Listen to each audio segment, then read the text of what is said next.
And we're live. Cool. So All right.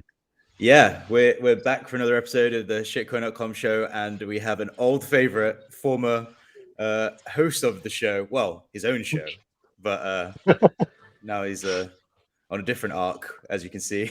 How are you, J-Mo? I'm in the mountains, yeah, chilling. What's going on? All good, all good. How are you, Andreas? I'm good. I'm unfortunately not in the mountains, somewhere in Japan. What you said you were listening to the afternoon bells? What is that? Oh, they turn the monks go up there, and then they do a bell thing every I think 2 hours. So And is that something they do for you? no, it's just a thing they do from the they do it for everyone. It's a communal bell. I don't have my own bells. Okay. Well, we're not in that part of the cycle yet where I have my own squad of monks ringing bells for me. But we'll get there. That's what I was gonna say. We'll get there. Yeah. What part of the cycle is this? Like, I don't know. I know that Jordy is back to podcasting, which is extremely bearish. Because it's if you noticed, when he stopped podcasting, that's the bottom, right? But then when he resumes, that's bearish so far. Yeah, I don't know. I actually haven't. I didn't realize they were back, but I haven't watched or listened to his last podcast or last few podcasts. I don't know how many he's done. Yeah, I don't recommend it because Justin is in such a good mood now. It's painful to watch. Yeah, true. I wonder if I can be some sort of top or bottom indicator if or when my contract negotiations go through and I can resume podcasting. Yeah. Would that be the bottom signal? I think when you start is the bottom signal because it means that you're starting to get interested in crypto. Yeah. And that means that we're probably if you're starting to look at stuff, I think it means that people should start looking at stuff. That's fair. Fair. When you go on vacation, I get really worried. So that's my analysis of your podcasting's impact on the price. All right. Well, we'll see. I'll need a new contract with shitcoin.com. I want at least like 4 or 5 T-shirts this time. The 2 that I received did not cover my needs. Maybe we'll get you like a swag pack. Awesome. Yes. Yeah, I mean, I don't know if the viewers know this, but you have your own line of merchandise produced by shitcoin.com that only you have. Yeah, that is true. That is true. But yeah, I can always use more. Maybe I can get a shitcoin.com yukata, this, but with shitcoin.com merch on it. Can you, JMO, I think this is a good start. Can you explain why is Trump mad at Justin's son? What's going on? I don't know if it's Trump's actually involved. It's his what's it called? The World Liberty Fund, or is that what does the F stand for? Financial. I believe it's finance. World Liberty Finance. I think he's just mad because Justin is finding like clever ways to dump their token, which I don't know. Like, I don't see anything wrong with what he's doing, honestly. Like he's just he's using all the platforms that he's owned to find world wildlife. What do you call it? World wildlife, world liberty financial tokens to be able to dump them. Oh shit! It's like raining here more. I should close these doors. 1 sec. Are they made of paper? Are these paper doors?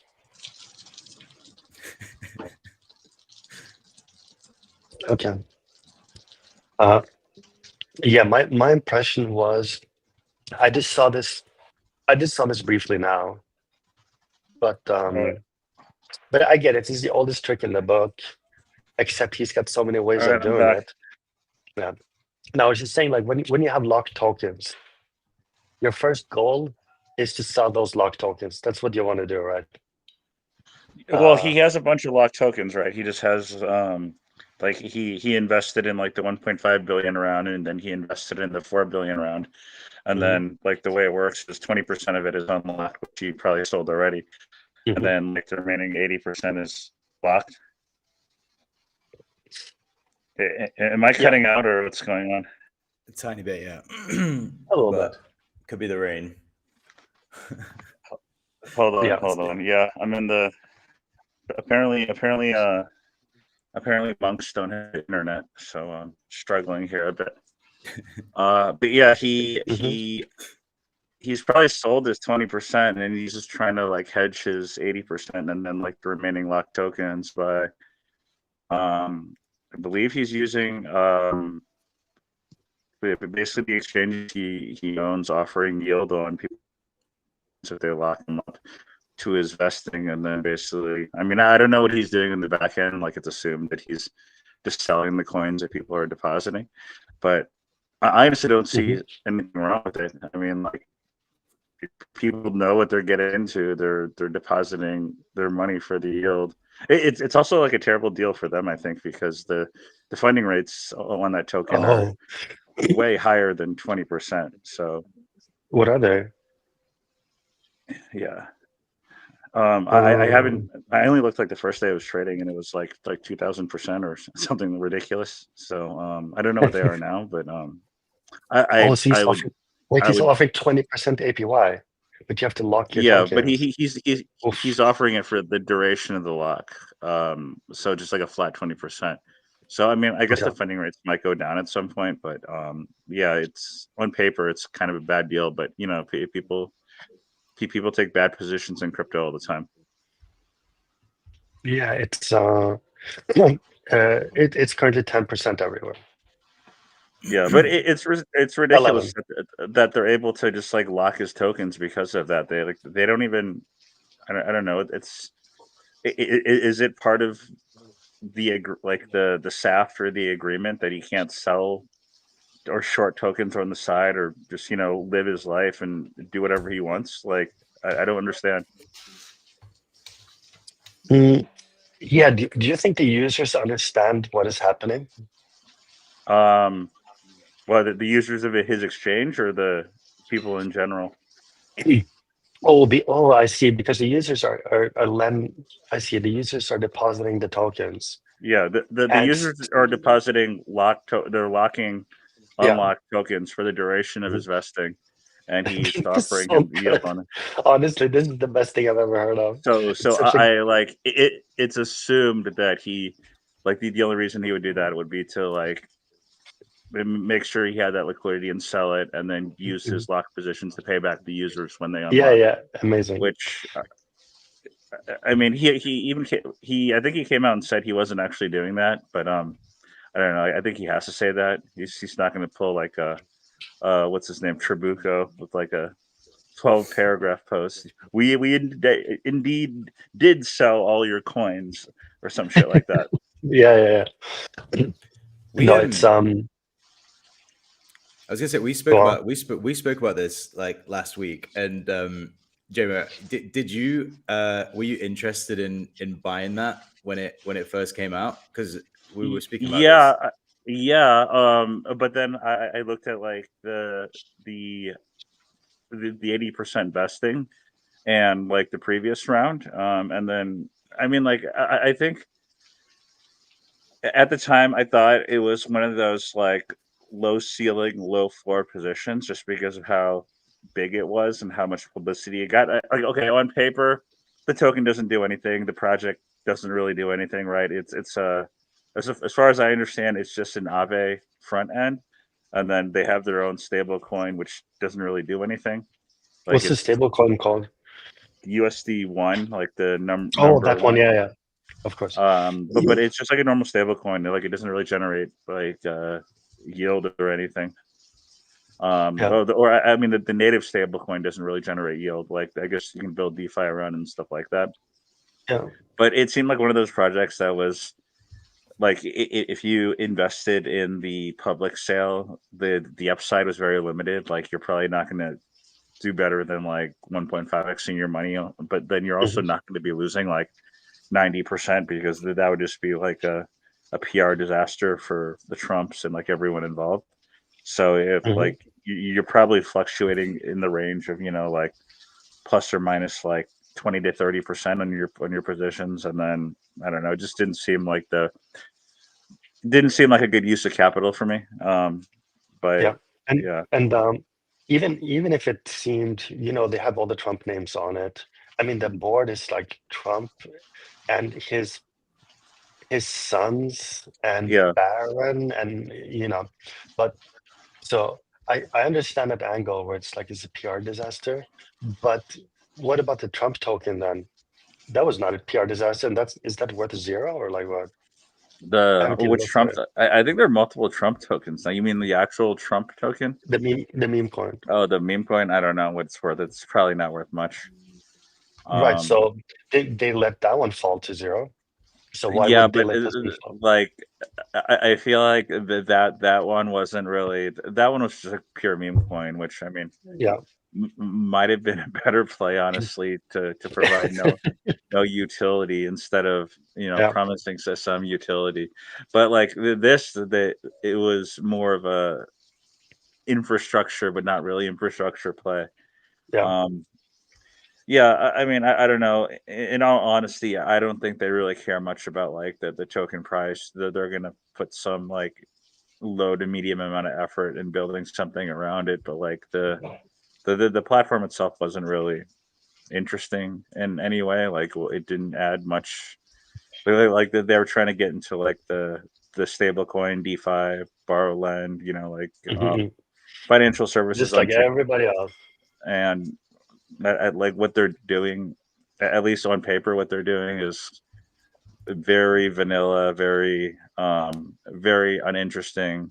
The only reason it got so much publicity is because the Trumps are behind it, and then I guess the thought process there was like if something is regulated or something is like legalized in the U.S. where they can have certain offerings where they can do certain things, like a Mhm. project like this would be fast tracked to that point.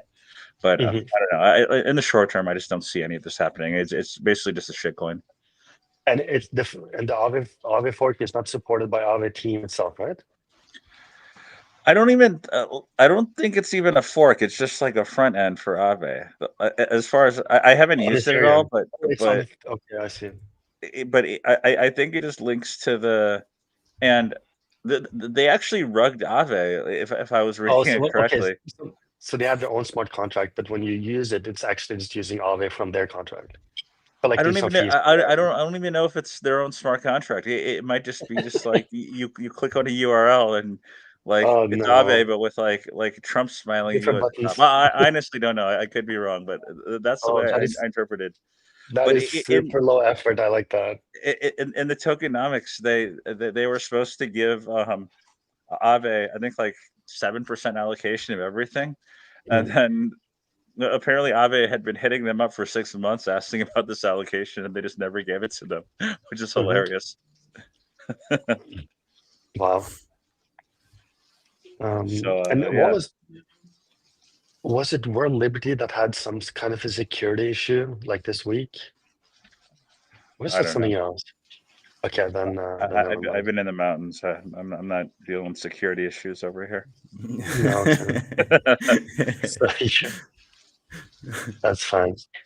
Um, yeah, are we going to talk about your beef with the Gainsey?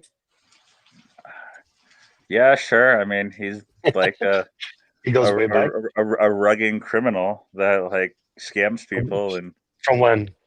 since like by like 2017, 2018, he had some like ICO project. They raised like 12,000 ETH or something, and he just like fucked off, right? And then Like And he even lost more, it. even I don't know what he did with it. He had like he was known for back then. He was known for a trading bot that just lost money. So I don't understand. Like, I mean, I don't really have beef with him. I just don't care. But like, because he's in the news cycle now, and people are debating whether he has ethics or like what would happen the other day. He launched like his own meme coin, and then he just was live streaming on Pump.fun, and literally rugged his own meme coin while live streaming and claimed it was a misclick. Yeah, Misclick. he Yeah. fat fingered it allegedly, and He's like, Wait. oops. yeah. Wait, did I get rugged? I have his token. I bought it like a month ago. I think, as I understand it, I think he launched was it another one, or was it the original one? I think it might have been. He launched a different one when I saw the screenshots. I don't know. I honestly don't care about these people at all. They're just like terrible human beings. Like if you're a fan of his, or if you're following him, you're an idiot, and that's why you're poor, probably, and that's why you probably got rugged.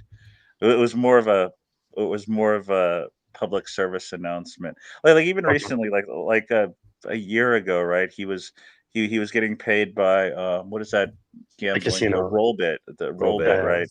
He was getting paid in Rollbit tokens, and then like people knew his wallets, like super like dumb low effort stuff where he was shilling the Rollbit token like, oh, this is gonna pump, while like dumping it like in his own private wallets, like just stuff like that. It's super obvious that he's just like a complete shitbag, and like if all I had to say is if you're a fan of his or if you follow him, you're an idiot. Okay. I But didn't like, know yeah, about this. I didn't so know the only about this reason I stuff. brought it up was people were like we believe in Gangzy. It was an accident. He'll make it right. Like, what the fuck are you talking about? Like,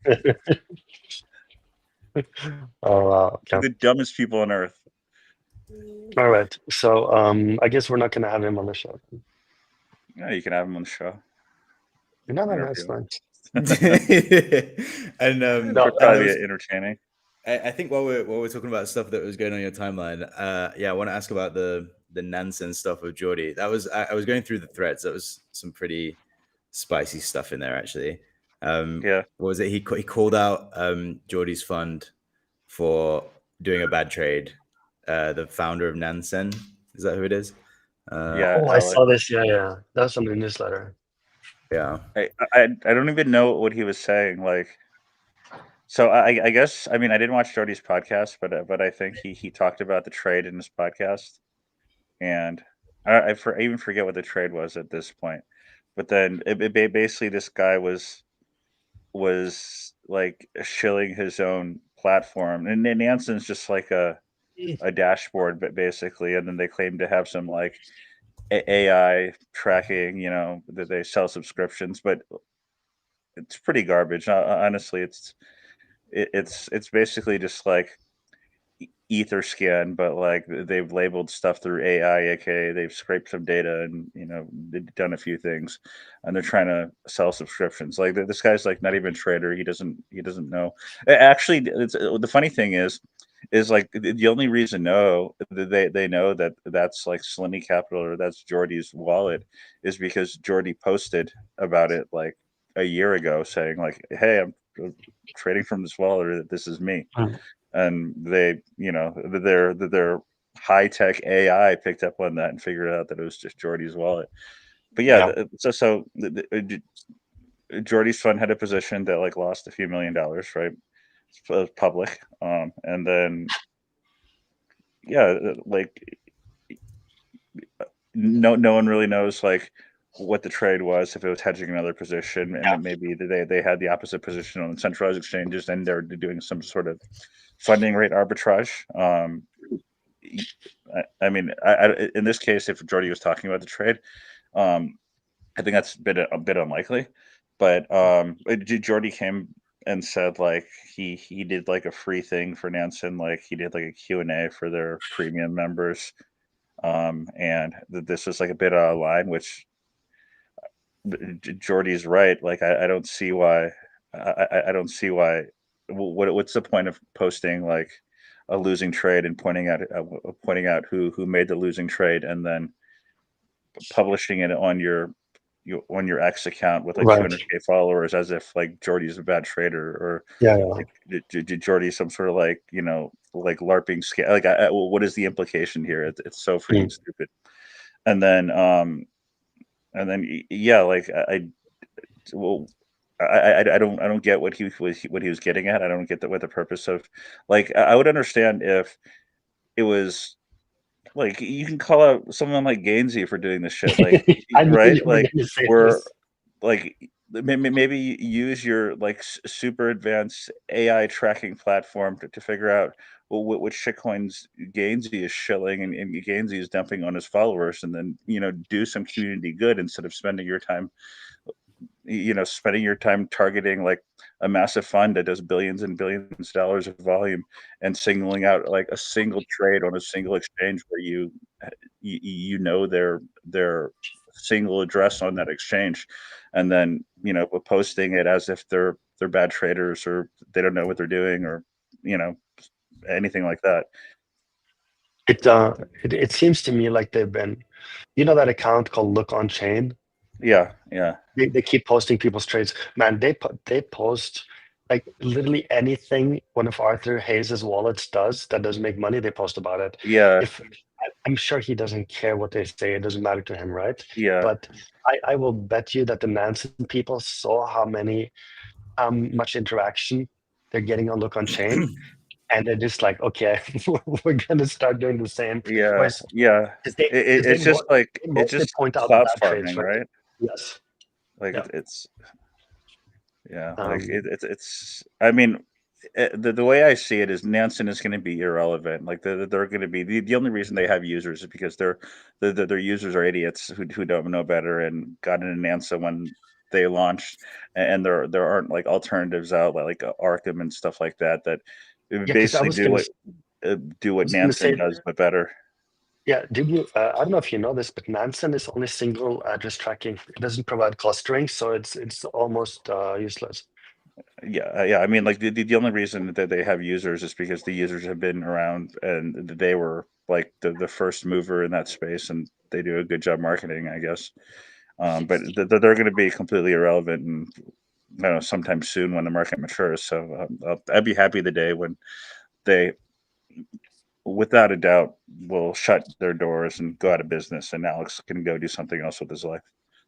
Yeah, I think the competitor Arkham is much better, and it Oh, has Arkham's clustering amazing. Yeah. and many more chains, including like Bitcoin and stuff. So Yeah. Yeah, for um, sure. I like that product a lot better. Hmm. So Arkham, if you're watching, don't use your Twitter to shit talk people who promote your service. Yeah. Speaking of, I also wanted to mention the Ethereum Foundation as well. That was a fun story this week. Are we just going over my tweets for the week? And basically, yeah, that's what I'm doing, right? We're doing a play-by-play review of my tweets for the week. We're auditing the shit. Okay, yeah, let's do it. Yeah, I hope you didn't make any mistakes this week, JMO, because we're going to be pointing that out. Yeah. I'm trying to think. I mean, that just happens every couple of months anyway. It's probably nothing. I've tweeted more this week than I have in like the past like 3 months of. Well, that was why. That's bullish. Yeah, bullish, but that was also why I wanted to get you on the show, because I thought it would be. Yeah. You seemed like you were getting a little bit more active again, so it seemed like good timing. I'm probably going to go back to hibernation for another few weeks. So. But yeah, that's like a 1 week thing, I think. You hit it here, guys. 3 to a few more weeks until we're so back. Oh, basically. That works really well for me. Yeah, me too. Yeah. So what was the next tweet? Oh, well, we're actually doing that. Okay, let's. Yeah.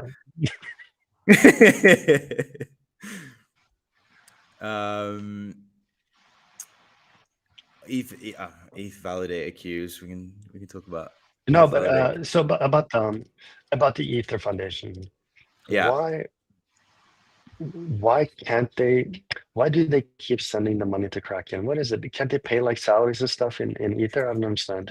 They're not even using it to pay salaries. They're using it for like ecosystem grants and like research and development, whatever research and development means to them. Are they sending people like bank wires? I have no idea. It would seem so. I mean, like that would like. So I don't understand why they just don't send him ETH. Like we'll pay you in ETH. Like, no, it's really so weird. You want to do shit for Ethereum? Well, we'll pay you in ETH, and you can be part of our community. Instead, they're like, yeah, cashing out. Like not only that, like the other thing that's stupid about it is like, well, why can't they?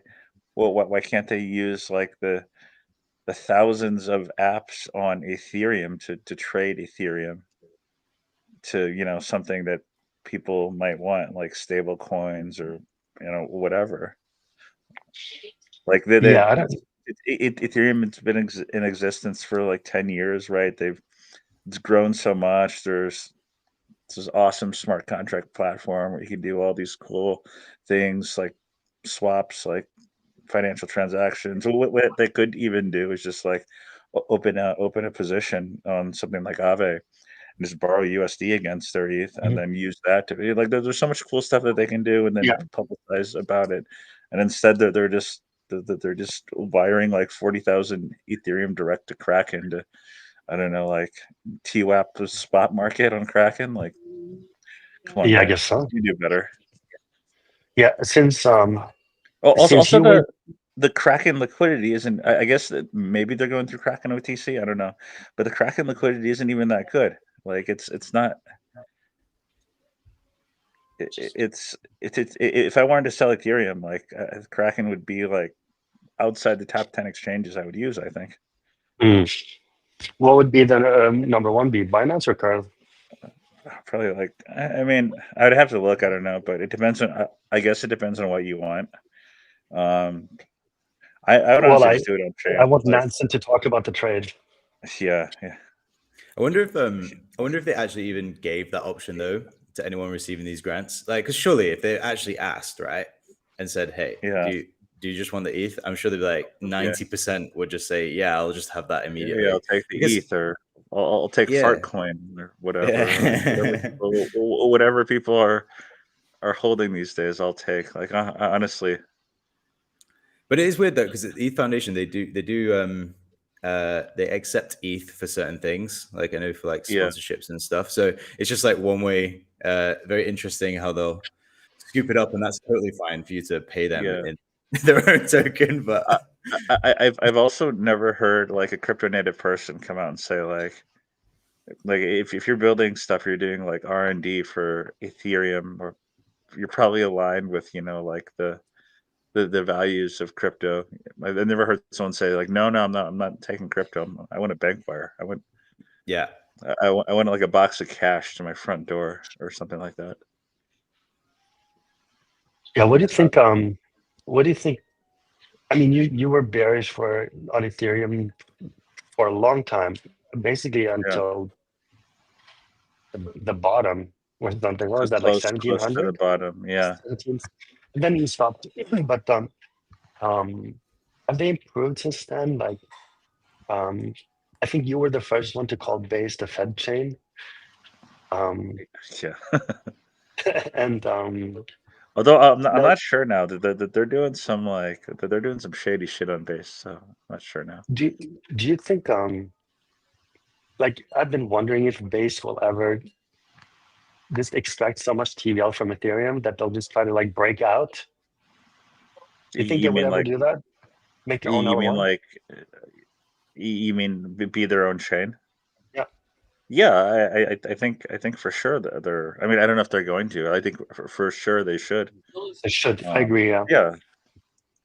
Like because I've been thinking that. It's essentially what Hyperliquid did, right? They were on Arbitrum, and then now they have like Hyperliquid, Hype EVM, stuff like that. Can they break away from Arbitrum completely?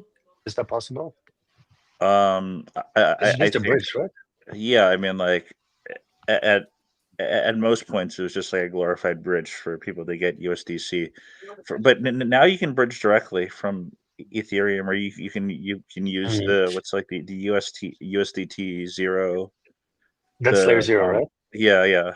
And I'm pretty sure you can just bridge that from like almost any chain, like using their OFT standard.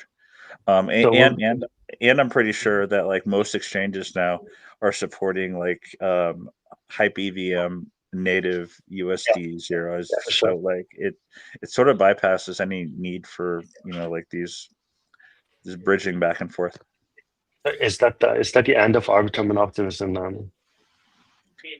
I mean, I think Arbitrum and Optimism, and like, I mean, to a greater extent, like Starknet and all the lesser ones have sort of been dead for quite some time. Like I saw Arbitrum is attempting to get some TVL back by running like more. They have some name for it. I forget the name, but they're basically running like token incentives. But it's honestly just the same thing, that they're just using their native token as incentives to get people to come back, but people are just coming back so they can dump the Arbitrum token, and then once incentives are gone, they're probably leaving as well. So yeah, I don't know.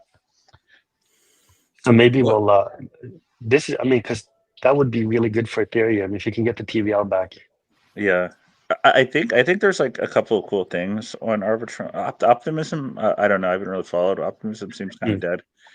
There are a couple of cool. I forget the name of there's one like Hyperliquid competitor that's launched on Optimism, or no, sorry, on Arbitrum, but they have perpetuals for like a lot of RWAs and stuff like that. It got pretty famous in the past like few weeks or so because some guy was, I think he was just like leverage trading gold. Like he had some like 100 million like notional position, mass leverage, like long gold, something like that. But being able to do stuff like that, I think is pretty cool. But on the other side of that, I think like if that I forgot the name of the platform, but if that platform gets big, there's no reason why they won't just move to their own chain or do their own thing. Right. So then we're back, with like 1L 1 for every different app, and then it's connected with layer 0 or something, right? Yeah. Is it called Ostium? Ostium, that's what it is. Yeah. Ostium. Yeah, I'm gonna go buy myself some shit coins. Did they have a token? What was it? I don't think so. What was it? What was the shady shit you mentioned that's happening on base? I'm intrigued. What stuff have you seen that's shady? It's just Jesse shilling like absolute shitters, right? For the past like 6 months, and then what was the one the token that like Brian Armstrong retweeted? Naval, and it wasn't Naval, was it? Yeah, was it? Yeah, it was one of those. It was like a meme token for like one of the Coinbase founders, right? I thought it was Balaji. Well, was it Balaji? Yeah. It might have been Balaji. I think it might have been, and it was like, I can't believe you guys would not want to own a bit of this creative genius or something. It's like a Balaji, and then it's like the CEO of Coinbase retweeting this. Like, what is going on? And then their what is the name of their like Pump.Fun creator launch pool? I'm not sure. Everything was different names. I always forget them. But then you have Jesse tweeting out about how they paid like $12,000 this week, and creator fees to all the Sora. It's called Sora, right? Or I think it's called Sora. So they're talking about how they paid $12,000 in creator fees over the week for like 20,000 tokens or something like that. So there's some ridiculous small amount of revenue for like a ridiculous large number of launch tokens that are 100% complete garbage.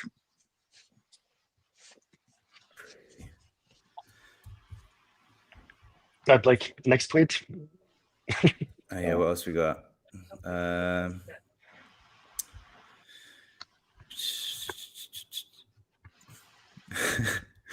was a Serena. Wow, this is where we're getting in the cycle. There was Serena Williams punks, which I didn't know that.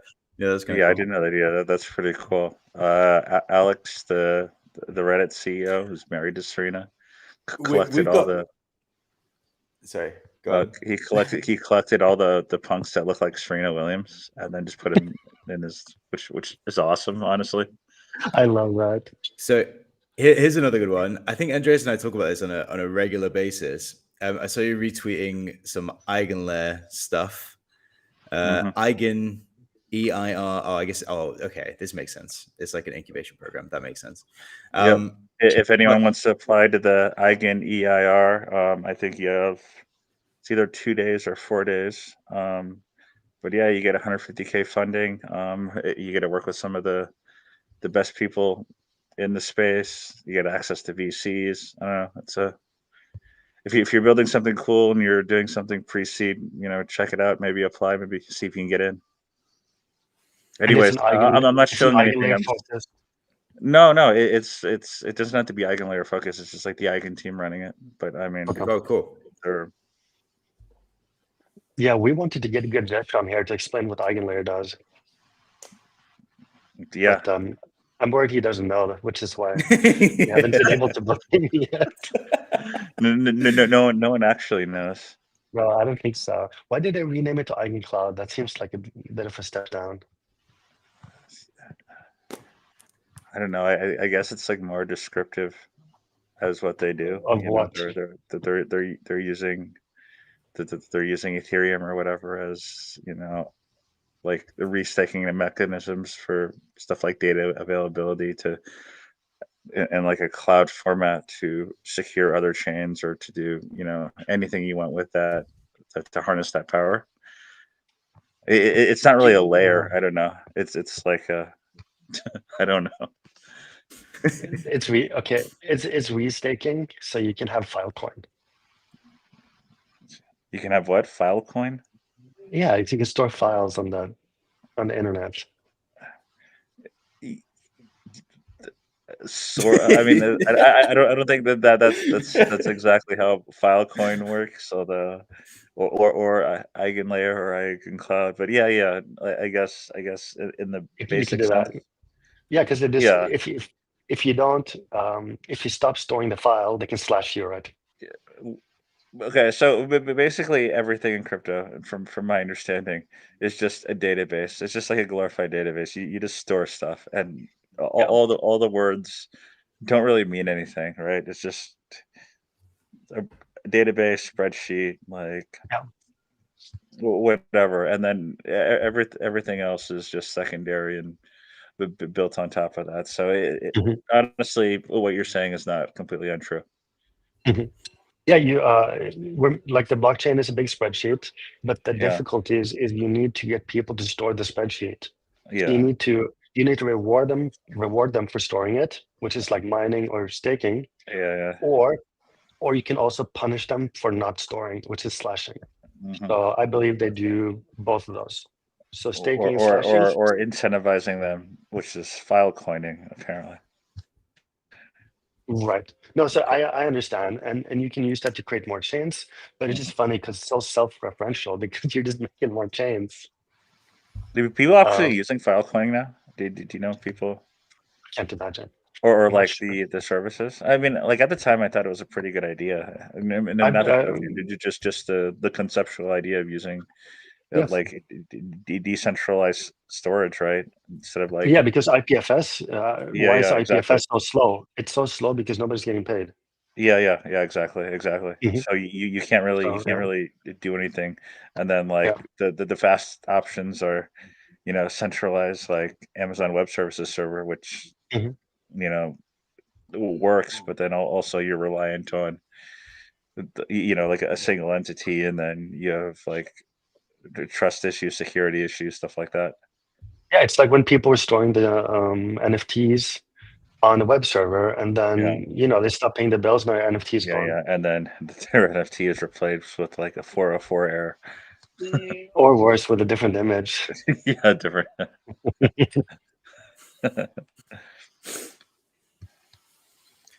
Or is there anything else to cover?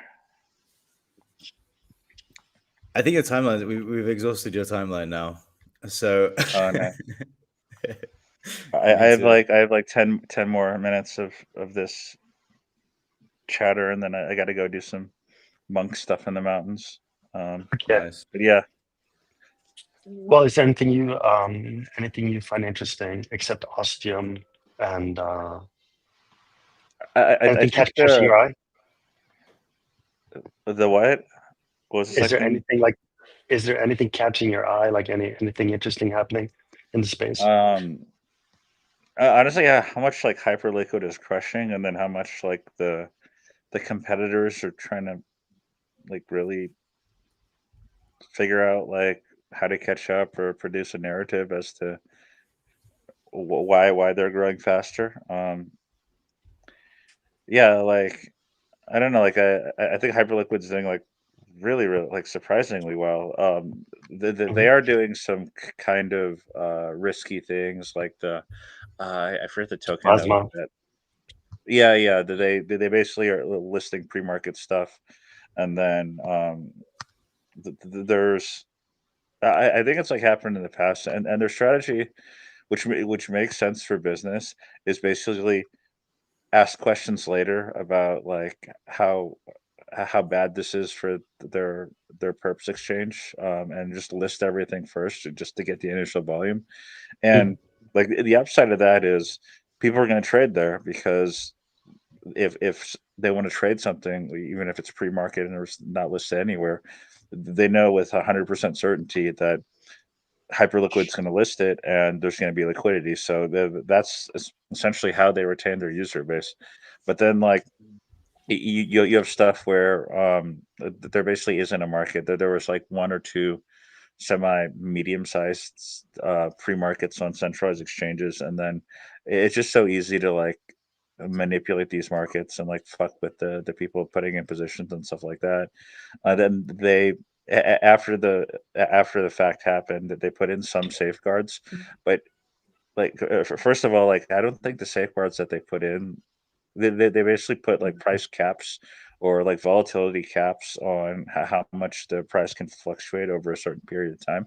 Mhm. But they were still quite high. I think they were like say like 1,000% over an 8 hour, like the 8 hour moving average. It can fluctuate like 1,000%, which is still like a fuck ton, right? I forgot the other thing that they did. The other thing that they did like made some sense, but I can't remember off the top of my head. But they're doing this as like a response to people sort of manipulating the price or exploiting the lack of liquidity or lack of price discovery, lack of accurate Oracle pricing for the assets that they're listing that aren't really listed or So the, aren't really trading. the the other thing they did is they plugged oracles into more. Yeah. They're not using like a single or, but like I don't think the problem really is They had no oracle. in Oracle. Well, the problem isn't that there isn't an Oracle. The underlying problem is no one There's no really knows the liquidity. price of these things because there's no market, right? If you're Yeah. like listing something like pre-market and you're the most liquid stop, like I don't, it doesn't, it's not that advantageous to have like like a better Oracle system when there there isn't really an outside market besides maybe like the one that like Binance lists. Like if, for example, if Binance it doesn't list a plasma pre-market market, then the Oracle thing doesn't solve anything, right? We're just going into price discovery, trading back and forth on Hyperliquid. Mhm. And I mean, I think the only solution I could think of is just have a big banner that says, "This is pre-market." It means there's no spot market. There's no token. The token price can go in any range suddenly. So like, beware. Yeah. Um, yeah, I think like the important thing is that because there are people that aren't necessarily like they want people trading the pre-markets to speculate on price, not to like exploit how the market works, right? So the people there's a certain number of people who are just like trading money back and forth, like speculating on price, and then there's people that are like in the know that like understand how these like markets work and are basically trading these markets to counter trade other people. And I mean, I think it comes down to the debate of like, are these what was the old term like profitable trading strategies versus actual exploits? And I don't know, like I think it's sort of like in these markets, I think it's sort of like a gray line of what's considered a profitable trading strategy and what's considered just a straight exploit as to like how the market is designed and like the way it works. Yeah, I mean, it's if you're sending the price super high and then send it very low to liquidate people on purpose, then you're not expressing an opinion of what the price is. You're just liquidating people. Yeah, but honestly, that's I think that happens like a decent amount in stuff that's more liquid or isn't limited to pre-market trading. Like I think that happens in like markets where there is a spot market, but the open interest in the perps market is much higher, and like the spot market isn't that liquid. I think that stuff happens all the time. Did you see there were people in plasma getting liquidated at 1x leverage? Yeah, That's rough, man. Yeah. Yeah, I mean, like, I think people that don't know what they're doing should just like stay away from those markets. Like, is it really necessary for you to be fucking trading free market plasma? Just wait till it comes out in spot and figure it out then. I don't know, but people are just degenerates that they wanna get in and click some buttons and make or lose some money. I saw you writing this in some group I was in. Somebody was like, "Hey, have you guys seen the arbitrage between Binance and Hyperliquid?" It's Yeah, so I know. sick. It's like, It's like yeah, everybody, and you said, "I don't like these markets because there's no oracle." And then yeah, I guess within minutes or hours, the dude was like, yeah, and then the spread between the Binance market and the Hyperliquid market would just like went up. Yeah, like it's people executing these basically like funding rates arbitrages on these markets that are supposed to be the same asset, but they're basically just not related to each other at all and expecting like a good result. I don't know. It doesn't seem like a good use of like the risk reward isn't great. Cool. Should we leave you to hang out with monks or whatever it is you're? Yeah, Yes. I'll pray to the gods for you guys. Let's see if we Cool. can get Thank you. a bull market going. Thank you very much. All right. Thanks for coming back, Gemma. Yeah, no appreciate problem. it. See you guys later. See you later.